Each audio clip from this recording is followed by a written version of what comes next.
Glória a Deus. Nós vamos fazer a leitura da palavra. Um pouco antes, eu quero mencionar uma frase que foi dita aqui pela Lucimar, e que chamou a minha atenção. Olha para o teu irmão e fala assim para ele, daquele jeitinho bem carinhoso. Fala assim para ele, aponta o dedinho. Vai lá, aponta o dedinho para ele, aponta o dedinho para o irmão aí. Fala assim para ele, seja uma bênção. Que frase tremenda. Seja uma bênção. Agora você vai perguntar para ele, agora chegou a parte boa. Pergunta para ele, fala assim para ele, você acha que eu sou uma bênção? Vixe. E aí? O casal pode perguntar, viu? O casal, pergunta aí. Você acha que eu sou uma bênção? Glória a Deus. O que eu achei tremendo dessa frase que foi uma ordenança. Foi uma ordenança. Seja uma bênção. E daí a gente, se nós perguntarmos para nós mesmos, eu estou sendo uma bênção? Se eu olhar para dentro de mim agora, fazer uma autoanálise da minha vida, eu estou sendo uma bênção? Se eu perguntar para os meus filhos dentro de casa, para minha esposa, estou sendo uma bênção? Se eu perguntar lá no meu trabalho, em meio ao meu ciclo social de pessoas, perguntar para eles, eu estou sendo uma bênção? Leva a gente a pensar, né? E eu gosto dessas palavras que levam a gente a pensar, a meditar. Toda vez que uma palavra é lançada, e essa palavra me leva a meditar por vários dias, eu sei que é a palavra que Deus quer que eu pregue. Porque eu sei que todo dia o Senhor vai me trazer à memória essa palavra, e algo eu tenho que extrair dessa palavra. E não foi diferente com a palavra que vai ser ministrada nessa noite, no livro de João, capítulo 4. Essa palavra foi ministrada por uma irmã na quinta-feira, ela deu abertura na quinta-feira de oração, e desde então essa palavra Deus vem trazendo ela à memória, e Deus vem ministrando, e eu gosto disso, e eu identifico assim, que toda a palavra que eu vou preparar para pregar, quando o pastor for escalar a gente estiver na escala, tem que ser uma palavra que eu tenho pedido isso para o Espírito Santo, só posso pregar aquilo que o Senhor falar comigo primeiro, que o Senhor tratar comigo primeiro, não por ser uma palavra bonita, por ser uma palavra teológica, por ser algo, não, eu quero que o Senhor fale comigo, o Espírito Santo tem que falar comigo, que eu creio nesse Deus transformador, eu creio nessa palavra que se renova dia após dia. Essa palavra que a gente vai ler e vai ser ministrada aqui, é a palavra que já foi pregada na igreja, por várias vezes, outras pessoas, mas como é bom quando você entende que é o Espírito Santo ministrando, falando contigo, e Deus, olha para o teu irmão e fala assim para ele, Deus ministra a nossa vida, nas mínimas coisas, e em todas as coisas. Como é tremendo isso. Vamos fazer a leitura? Livro de João, capítulo 4, versículo 1 em diante. Glória a Deus. Por isso, quando o Senhor soube que os fariseus ouviram que ele, Jesus, fazia e batizava mais discípulos que João, embora Jesus mesmo não batizasse, mas sim os seus discípulos, deixou a Judéia e partiu uma vez mais para a Galiléia. Entretanto, era-lhe necessário atravessar por Samaria.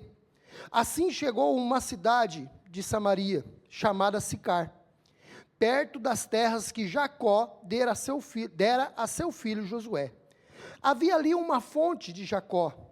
Jesus, todavia, cansado da viagem, sentou-se à beira do poço, e isso aconteceu por volta da hora sexta. Nisso, uma mulher de Samaria veio tirar água e pediu-lhe Jesus, dá-me um pouco de água para beber, pois seus discípulos haviam ido à cidade para comprar alimentos. Então lhe respondeu a mulher de Samaria, como sendo tu judeu, pedes de beber a mim uma mulher samaritana? Pois os judeus não se relacionam bem com os samaritanos. Jesus respondeu a ela, se conhecesses o dom de Deus, e quem é o que te pedes, dá-me de beber, tu lhe pedirias e ele te daria água viva. Por enquanto aí, não feche sua Bíblia, a gente vai dar continuidade. Eu louvo a Deus, eu sempre gostei de história, tanto que a matéria que eu mais me dava bem na escola era história. Gosto de história. E eu acho tremendo isso aí, como Deus opera através das histórias contadas na Bíblia, a palavra sendo contada na Bíblia. E essa passagem conta uma história que marcou a vida de Jesus, a caminhada de Jesus, e marcou a vida dessa mulher samaritana. A palavra de Deus conta que os samaritanos, eles não se davam bem mesmo com os judeus, eles tinham, algumas diferenças. Ali a palavra de Deus diz que Jesus andava naquela terra e aonde ele passava, muitas pessoas eram batizadas, porque entendia o evangelho, entendia a palavra, entendia a necessidade de se arrepender, de se converter, de começar um novo caminho, porque batismo é isso. Batismo, para quem não sabe, ou para quem já sabe, para a gente refrescar a memória, batismo é sepultamento. Batismo é arrependimento, é você sepultar uma velha criatura, um estado que você vivia até então, e assumir uma nova identidade como um novo cristão, como uma nova pessoa, um novo ser humano, se tornando cristão e seguindo os princípios de Cristo, vivendo essa nova geração, vivendo essa nova criatura. E a palavra de Deus diz que onde Jesus andava, várias pessoas se batizavam, e não era ele que batizava, mas sim os seus discípulos. E ali Jesus já estava ministrando sobre a vida dos discípulos, que eles ia dar continuidade no ministério que ele havia começado, eles que iam levar a palavra, eles que iam pregar essa palavra, eles que iam batizar as pessoas, e assim aconteceu. E Jesus estava de passagem por essa cidade de Samaria. Fala para o teu irmão do teu lado, fala assim para ele: nada acontece por acaso. E eu acho tremendo isso. Nada em nossa vida, amados, é por acaso, principalmente quando nós entregamos a vida para Cristo. Em tudo Deus tem um propósito, a gente acabou de afirmar isso aqui. Em tudo Deus tem um propósito. Muitas vezes o que acontece é nós não entendermos o propósito, não meditar no que está acontecendo à nossa volta, não parar para pensar o porquê que está acontecendo isso, para que está acontecendo isso. Em tudo Deus tem um propósito. Jesus parou ali com um propósito. Ele estava cansado, sim, a palavra diz que estava cansado, já era hora sexta. E ele e os discípulos estavam indo para a cidade mais próxima buscar alimento, porque ele viveu como homem, sim, nessa terra. Ele tinha fome, ele tinha cansaço. Mas havia um propósito naquele lugar, naquele exato lugar, onde havia um poço. Para que serve um poço?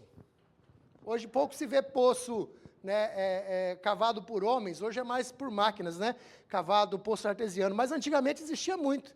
Quem aí já tomou água de poço? Levanta a mão. Teve gente que não quis denunciar a idade, levantou e abaixou. Porque quem tomou água de poço já tem uma idade, pelo menos mais de 30 tem. É fato, mais de 30 já é fato. E a água de poço era uma água gostosa, eu lembro, uma das passagens da minha vida que eu lembro muito, que era gostosa, a minha avó, que morava na cidade de Moreira Salles, a avó Malvina, o nome dela, falecida avó Malvina. A cidade de Moreira Salles é uma cidade de bastante areia, você não suja o pé lá. A casa da minha avó, ela não tinha assoalho, não tinha piso. Era tudo de areia, ela deixava aquela areia varridinha, era gostoso. E tinha um poço no meio da cozinha, nego. Era no meio da cozinha o poço. Que eles construíram a casa e eles foram lá e fizeram para ficar protegido. Já fizeram a casa e o poço ficou ali. E era de manivela. Eu acordava com o barulho. Cadê a Cris? A Cris está lá fora, está ali. Ela lembra da casa da avó Malvina. E eu acordava e escutava o barulho, ou quando estava lá, eu escutava o barulho da manivela. Ela puxando água do poço, gente.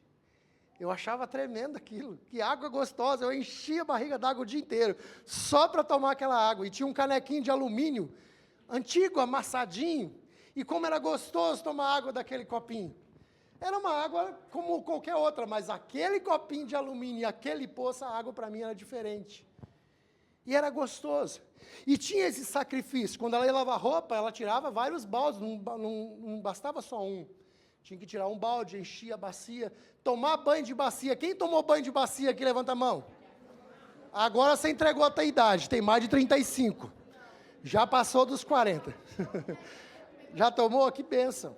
E aí tirava a água, já deixava a água da bacia para tomar banho. Costumava deixar a bacia no sol, quando era dia de calor, deixar no sol, que de noite tinha banho de água quente. Ó, pastor Danilo, que bacana. E era gostoso, lavava a roupa. E a minha avózinha era bem velhinha. E eu lembro dela tirando aquela água, e a gente ia passear. O colchão na casa dela era colchão feito de palha. Que delícia dormir naquele colchão, aquele barulho de palha, né? Mas era gostoso. Hoje a gente tem um colchão lá que faz até massagem. Eu não tenho, mas tem gente que tem. Tem umas pessoas aí que estão pagando até hoje um colchão, assim, mas que faz até massagem na gente. E naquela época a massagem era de sabugo de milho, que ficava pegando num canto das costas, na outra, mas era uma delícia. Eram coisas que marcavam. Como é gostoso você lembrar de histórias, lembrar de momentos. E o poço, a gente voltando para o poço, Jesus parou à beira de um poço.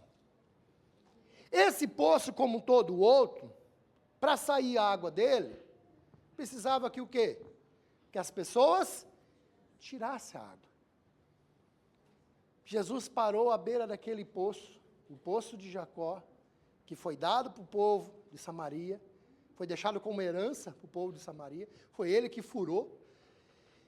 Jesus parou ali propositalmente, porque algo ele queria ministrar não somente naquela ocasião, ele queria que aquilo que fosse ministrado naquele lugar, ensinado naquele lugar, atingisse gerações, e essa geração chegasse até nós, 2024 anos depois. Para pensar nisso. Algo que ele fez há 2024 anos atrás, aproximadamente, estava sendo direcionado não somente para aquele momento, estava sendo direcionado para a nossa vida. Por quê? Porque o ser humano vive de histórias. Eu lembrei da história da minha avó lá de Moreira Salles. Quem sabe você lembrou, eu falar aqui, você lembrou momentos da tua vida, da tua infância, algo que ficou marcado. Jesus quis marcar aquele momento, aquela ocasião, queria marcar aquilo ali, para que até hoje, até no dia de hoje, eu e você viesse aprender com essa situação. Quando ele estava ali assentado, veio uma mulher, samaritana. E ele pediu para essa mulher: ei, mulher, me dá um pouco de água para beber? A mulher, como eu disse aqui, havia uma desavença entre judeus e samaritanos, eles tinham as suas diferenças. A mulher olhou para ele e falou assim: ó, bem sabes que eu sou samaritana. E samaritano não se dá bem com judeu, e você está pedindo água para mim, para eu dar água de beber para você? Jesus falou: se você soubesse quem é a pessoa que está te pedindo água, você daria. Mas ele pode, ou seja, mas eu posso te dar uma água diferente. Eu posso te dar uma água de... Vamos dar continuidade? Nós paramos no versículo 10. Jesus respondeu a ela: se conhecesse o dom de Deus, e quem é que te pede dar-me de beber, tu lhe pedirias, e ele te daria água viva. E eu quero parar nesse ponto, água viva. Qual é a diferença de uma água viva e de uma água de poço? Vamos colocar nosso cérebro para pensar. Qual é a diferença? Qual é a diferença de uma água viva? O que é uma água viva? Olha para o teu irmão aí do lado e fala para ele: você está vivo? Pede aí, irmão. Se ele responder, beleza. Se ele não responder, chama o SAMU. Tem o irmão ali, o bombeiro, dá um grito lá, irmão. Chama alguém de socorro. A pessoa respondeu que está vivo? Respondeu sim ou não? Sim. Como que você sabe que ela realmente está viva? O que é, João? Ela respira? Que mais? Como que você sabe que uma pessoa está viva? Fala, gaúcho. Não está fedendo? Se está morto, está certo, João. Se está morto há muitos dias, já está fedendo, né? Mas tem uns que mesmo vivo fede, perdão. Mas olha só. A pessoa tem que estar o quê? Ativa. O que mais? Se movendo. se movimentando. A prova que algo está vivo é que ela está se movimentando. A água de um poço, ela precisa ser tirada. É uma água que está dentro do poço, ela está parada. Mas a promessa que Jesus disse aqui, que se ela soubesse quem é que estava pedindo água, e ela pedisse água para ele, ele não daria a água do poço, mas ele daria uma água viva. Algo que está vivo fica parado? O que está vivo se movimenta. Os meninos da técnica, eles dão risada quando eu e a Tati, acho que vem pregar aqui. Eles falam, lá vai nós, porque tem a câmera que fica filmando, eles têm que ficar lá. Né, movimentando, porque nós se movimentamos. O pastor Carlos também tem o costume. Pastor Danilo, então, fogo puro, pentecostal, dá trabalho para os meninos. Agora tem gente que já fica mais centrado. Mas a tendência, não estou falando que quem fica mais centrado não está vivo, tá, irmão? A tendência de você estar vivo é o quê? Você se movimentar. De você ficar continuamente se movimentando. Você não vai para a sua casa, né, por exemplo, você vai sair daqui, você vai para sua casa, você vai se movimentar. Você vai para sua casa, você vai dormir um tempo, um período, mas quando você acordar, você vai se movimentar. Você vai trabalhar, você vai se movimentar. Você sai da tua casa, vai ter o teu trabalho, quem sabe você vai ter o mercado, vai à padaria, vai fazer uma corridinha. Você vai se movimentar. A água viva é algo que está em constante movimento. Ela continua sempre movimentando. Indo para algum lugar, ela não fica parada. E eu gosto de aproveitar as experiências. Algumas pessoas sabem que nós temos o terreno lá embaixo da igreja, é uma área mais do que abençoada, tem uma mata lá embaixo, no finalzinho tem um riozinho, e a gente está buscando alguns meios de ter algumas alternativas, né, de coisas sustentáveis, e uma delas foi a água. Nós pensamos em colocar roda d'água, a gente pensou em colocar, né, diversas coisas lá para captar aquela água e usar aquela bênção que Deus estava dando, a natureza estava nos dando, e era contínua, era uma água viva. Você quer saber o que é água viva? Vai na beira de um rio. O rio está continuamente em movimento. E aí a gente teve a ideia, e eu vi uma propaganda lá no Globo Rural, da carneiro hidráulico, a gente foi lá e instalou, e eu tive o privilégio de instalar esse carneiro, alguns irmãos ajudaram. E em tudo eu tiro experiência, e tudo deixo Deus falar comigo. Ali algo mecânico que a gente conseguiu, foi alguns dias tentando, até que a gente chegou no ajuste perfeito e deu certo. A água está vindo a 30 metros de distância, aproximadamente 30 metros de altura, a 120 metros de distância. A água está chegando lá em cima só com esse carneiro hidráulico. E deu trabalho para chegar, e sábado eu fui lá, e eu gosto de ir lá ver. Eu gosto de ir lá, desço lá, e eu gosto de ver o negócio funcionando. E eu desci um pouquinho lá dentro, não ia descer dentro d'água, mas desci, falei, eu vou fazer mais um ajuste, para ver se eu consigo jogar mais um pouquinho d'água. E deu certo, e cheguei lá, estava caindo mais água, jorrando mais água. Aí mandei um vídeo para o pastor Carlos, pastor, graças a Deus, funcionou e está funcionando, está jogando mais água. É uma água que estava lá embaixo e agora está chegando ali em cima, mas por força mecânica, não é natural, é por força mecânica. Teve que ter esforço. Mas antes disso, na quinta-feira, estava parado. O carneiro tinha dado problema, parou. Não estava funcionando. E eu pensei, eu vou ter que ir lá ver. Meu Deus, estava tudo funcionando e parou, desci lá embaixo. O Valdecir conhece o trecho, um morrinho grande ali para descer. Desci, cheguei lá, estava trancado de folha o carneiro. Aonde cai a água, que a gente capta a água do rio, está trancado de folha. E eu cheguei e vi a necessidade, tinha que limpar. Para a água continuar fluindo, tinha que ser feita uma limpeza. Tirei tudo, limpei filtro, limpei a caixa d'água, tirei as folhas, coloquei de novo para funcionar, caiu a água de novo no lugar, coloquei o carneiro para funcionar, a água voltou a jorrar. E o Espírito Santo foi ministrando. Eu amo, eu sei que é, e eu tenho a plena certeza que foi Deus que deu aquele lugar para nós, porque é onde Deus mais tem falado comigo. Os momentos que eu quero ficar em intimidade com Deus é quando eu desço lá no terreno. E uma coisa simples, uma manutenção simples, e Deus ministrou tanto na minha vida, que eu indaguei ao Senhor, há alguma situação que, aqueles que dirigem vidas, que cuidam de vidas, às vezes a gente pergunta, pai, por que as pessoas não entendem? Por que as pessoas não continuam? Por que as pessoas acabam voltando atrás? E isso às vezes dói, às vezes machuca, você caminhar com pessoas e de repente a pessoa parar. E nós não podemos parar. Nós que falamos para Jesus, Jesus, eis-me aqui, e nós se propomos a fazer, a trabalhar no Evangelho, a pregar a palavra, nós não podemos parar. Nós temos que continuar, mais pessoas têm que ser alcançadas, mais vidas. E às vezes pessoas param no meio do caminho.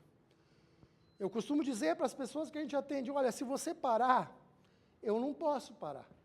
Se eu não estiver muito longe e você gritar socorro, eu volto te buscar. Mas tem situações que a gente está longe demais e não consegue mais resgatar.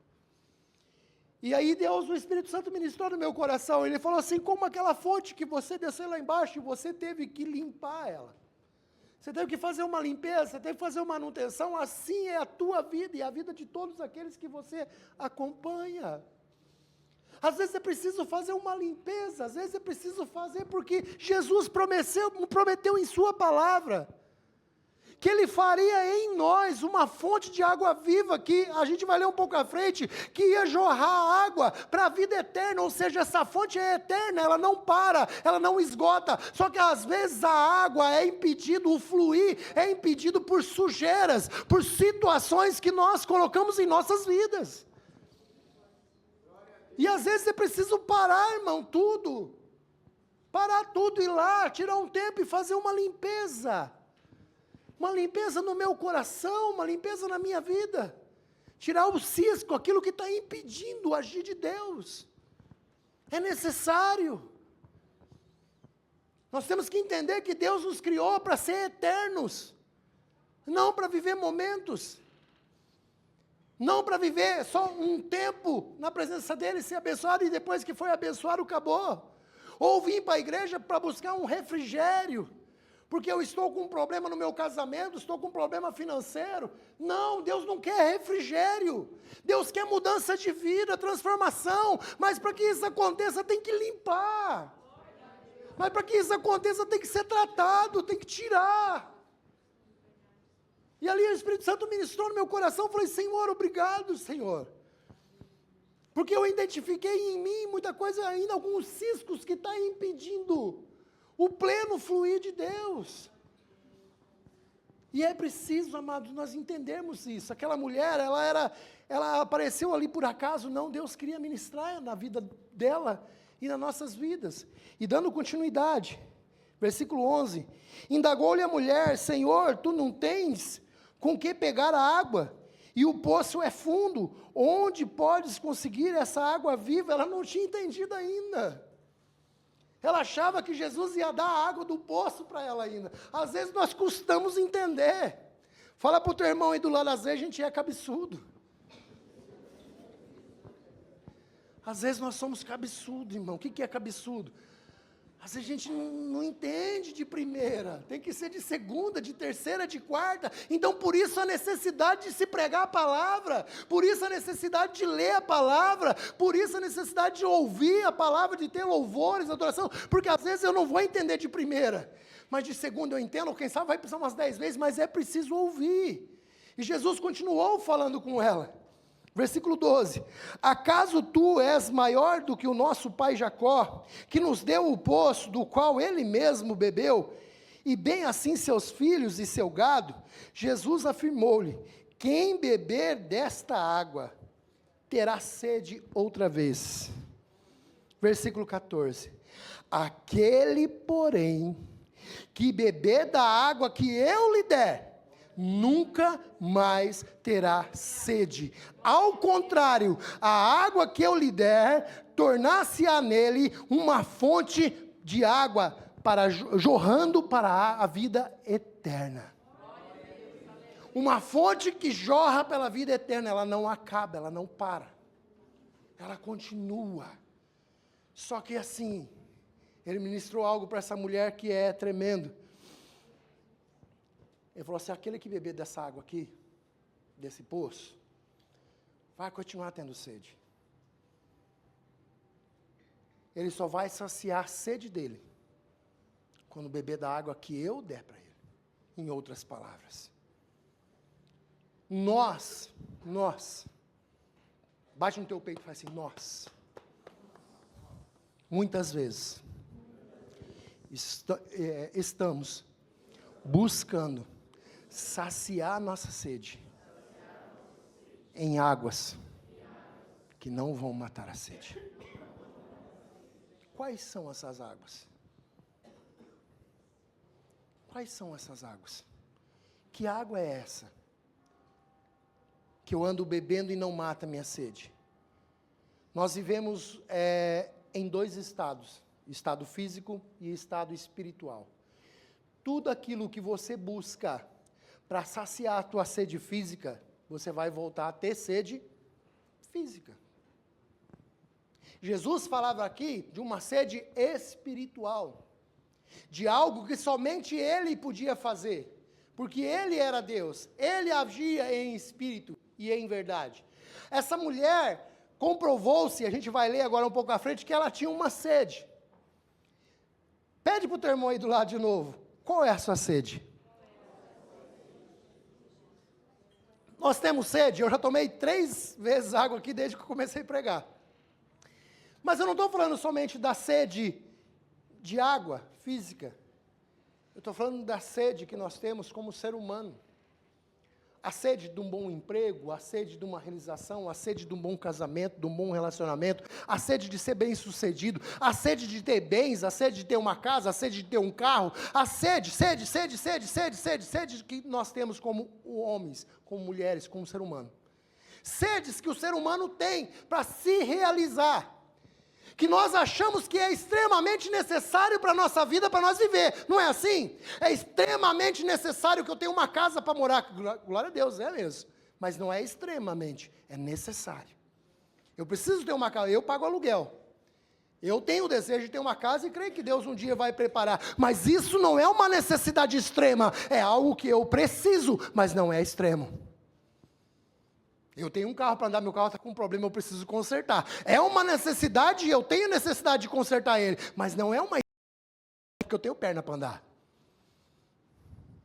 Meus filhos comprou roupa agora, sempre no inverno é época de gastar dinheiro com o filho.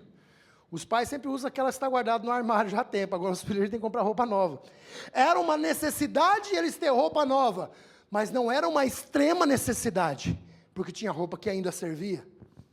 Você está entendendo? Você está acompanhando o raciocínio? Há necessidade e há necessidade extrema. Agora, algo que é extremo, que é completamente necessário, que não tem acordo, a necessidade de eu andar com Cristo.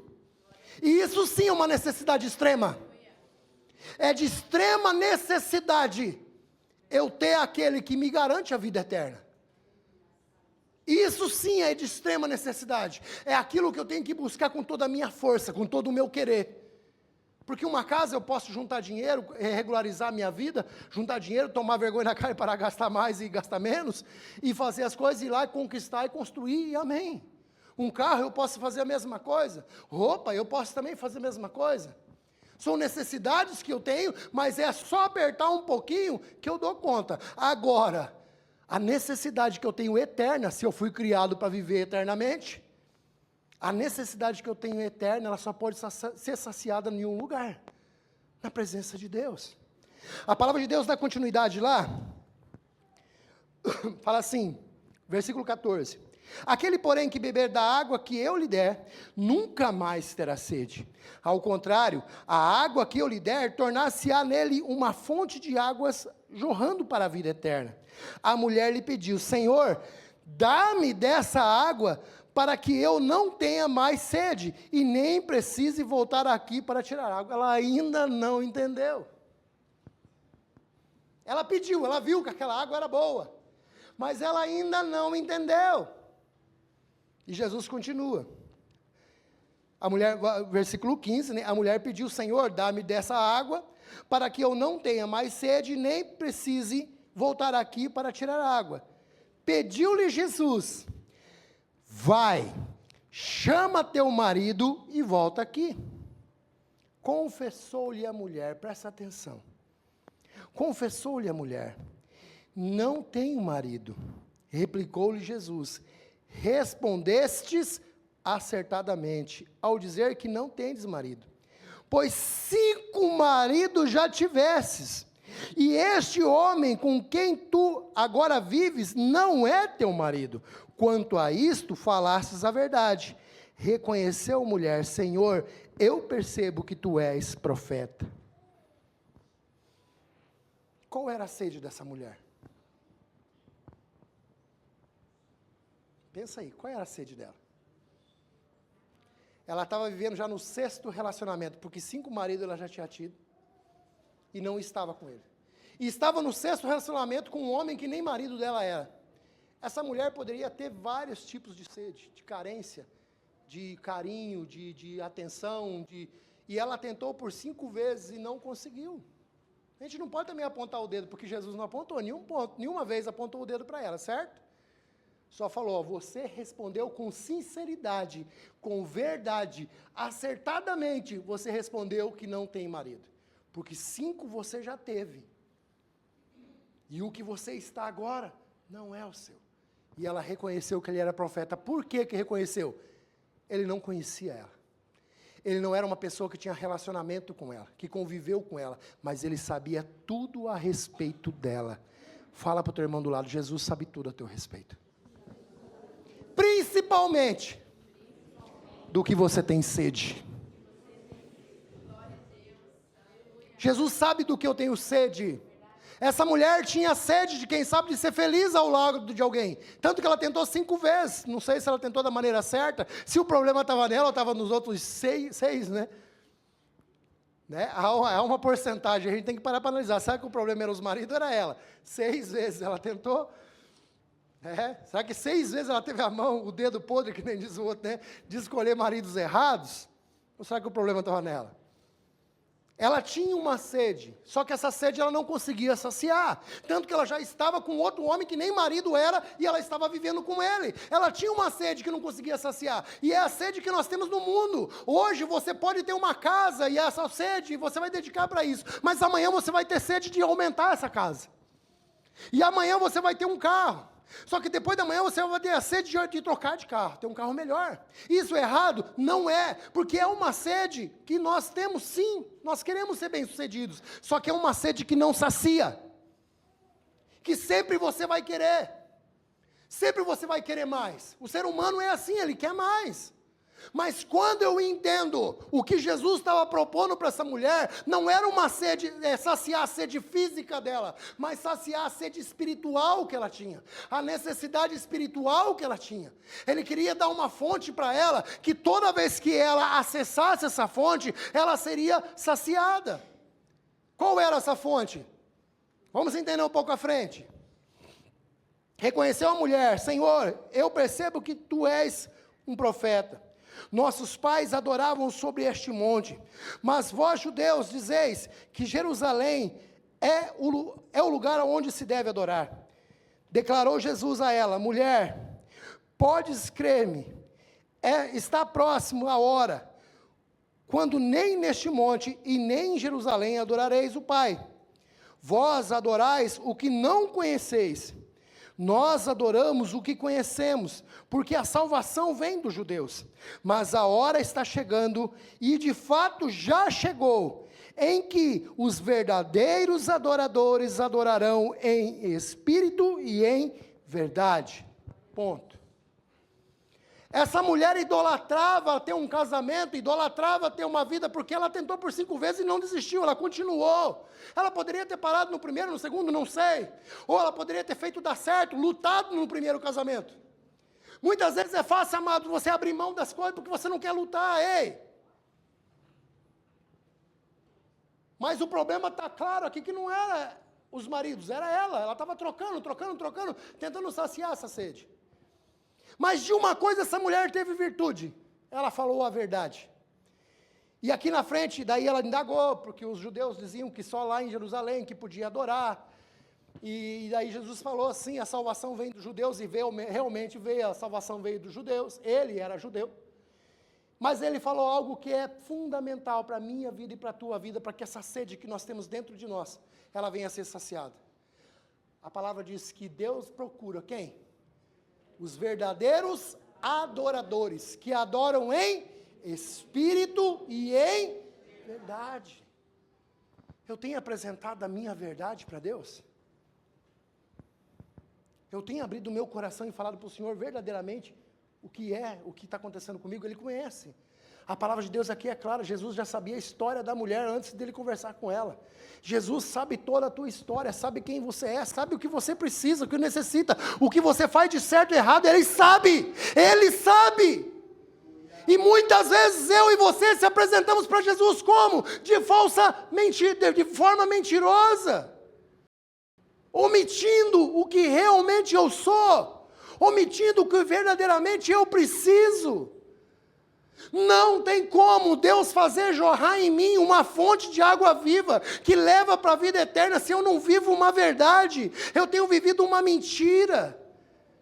Sabe, reconhecer perante Jesus, Senhor, eu preciso de Ti, eu sou falho, eu sou pecador, eu tenho dedicado mais força nas coisas físicas, do que nas coisas espirituais. Olha só, a palavra é clara em dizer, Deus procura aquele que adora em espírito e em verdade. Adore Ele verdadeiramente, não porque Ele pode dar, mas por aquilo que Ele é. É diferente. Muitas vezes nós buscamos Jesus, como foi falado aqui no início, por um refrigério. Para curar uma dor de cabeça, amém, Ele cura. Para curar um câncer também. Para mudar a minha vida financeira, opa, estamos juntos, Jesus está lá. Para mudar o meu casamento, opa, é propósito de Deus, família. Mas e depois? Que Ele curou, que Ele transformou, que Ele mudou? Acabou o problema? Não, Ele quer verdadeiros adoradores.